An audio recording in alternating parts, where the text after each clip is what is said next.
যারে জিজ্ঞাসা বলে হুজুর বিয়া করিনি, কারণ কি? হুজুর আব্বা কয় নিজের পায়ে দাঁড়ালো। আমি আপনি কার পায়ের মধ্যে দাঁড়ায় রয়েছেন বলেন? আপনাদের এই এলাকার মধ্যে কত যুবক দেখিয়ে যে ইয়ং যুবক যারা আছে সবাই জিজ্ঞাসা করলাম ভাই বিবাহ করছেন? কয় না হুজুর বিবাহ করে না। আপনার সন্তানকে বিবাহ করায় দেন না?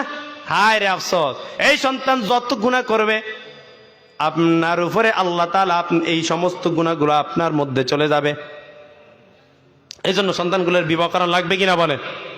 নবী আমার বলতেছেন মান উলিদালাহু ওয়ালাদুন ফালইহসিন ইসমুহু আদাবা, সন্তান জন্মগ্রহণ করলে সুন্দর নাম রাখো, তাদেরকে আদব শিক্ষা দাও, ইসলামী শিক্ষায় শিক্ষিত করো। তোমার সন্তানগুলোকে ইসলামিক শিক্ষায় শিক্ষিত করে নাও। এই এমন শিক্ষিত করবা যখন তারা প্রাপ্তবয়স্ক হবে।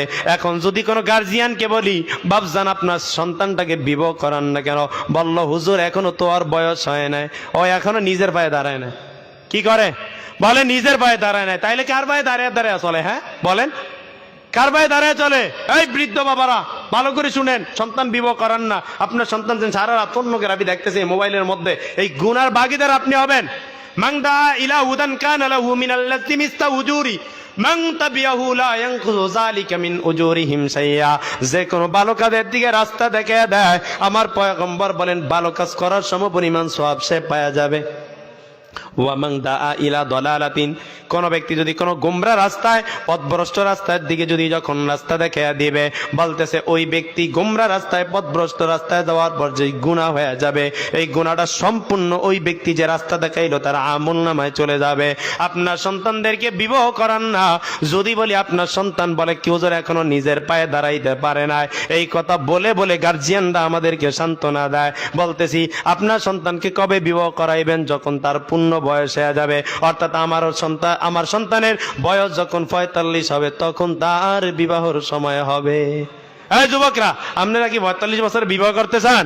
এই বলে না, যুবকরা বলে না কেন? 45 বছরে নাকি 15 বছরে? 45,000 টাকা 30,000 টাকা দিয়ে মোবাইল কিনে দিতে পারেন, এর সাথে 20,000 টাকা দিয়া বিবাহ করে দেন, সে নিজের পায়ে দাঁড়িয়ে কামাই করে স্ত্রীরে খাওয়াবে। কথা বলেন ঠিক কিনা? যদি আপনি সন্তানের হকগুলো আদায় না করেন, সন্তানদেরকে বিবাহ করে না দেন, আসলে সময় কম বলতে পারলাম না। সন্তানদের উপর পিতা মাতার যেমন হক রয়েছে, পিতা মাতাদের উপরে সন্তানের 12টা হক রয়েছে। আপনার সন্তানকে আপনি 12টা হক মেনে যখন আপনি বড় বানাইবেন, তখন সন্তানটা বৃদ্ধ বয়সে আপনাকে বৃদ্ধাশ্রমে পাঠাইবে না, আপনাকে মান মর্যাদা দিয়ে মাথায় উঠে রাখবে। ঠিক না বলে? এই জন্য সন্তানদেরকে আপনারা, এই জন্য অনেক যুবক যারে জিজ্ঞাসা বলে হুজুর বিয়া করিনি, কারণ কি? হুজুর আব্বা কয় নিজের পায়ে দাঁড়ালো। আমি আপনি কার পায়ের মধ্যে দাঁড়ায় রয়েছেন বলেন? হ্যাঁ আপনি কার পায়ে দাঁড়াইছেন? 30,000 টাকার মোবাইল একটা চালান, টাকা দিছে কে? কয় আব্বু দিছে। তাহলে আরো সাথে তো 20,000 টাকা দিয়া 50,000 দিয়া কামটা সারিয়া দিতে পারে। এটা করলো না, আপনার আব্বু অপেক্ষায় রয়েছে। আমার ছেলে 1 লাখ 1.5 লাখ টাকা যখন বেতন পাইবো আর বুড়ি হয়ে যাবো, ইনতে দাড়ি ফাঁকা শুরু করবো, তখন বিবাহ করাম। আল্লাহ তাআলা আমার যুবক ভাইদের জন্য, যুবক ভাইদেরকে বিবাহ করানোর জন্য তার পিতামাতার মনটাকে তৈরি করে দেখ। সবাই বলে না আমি।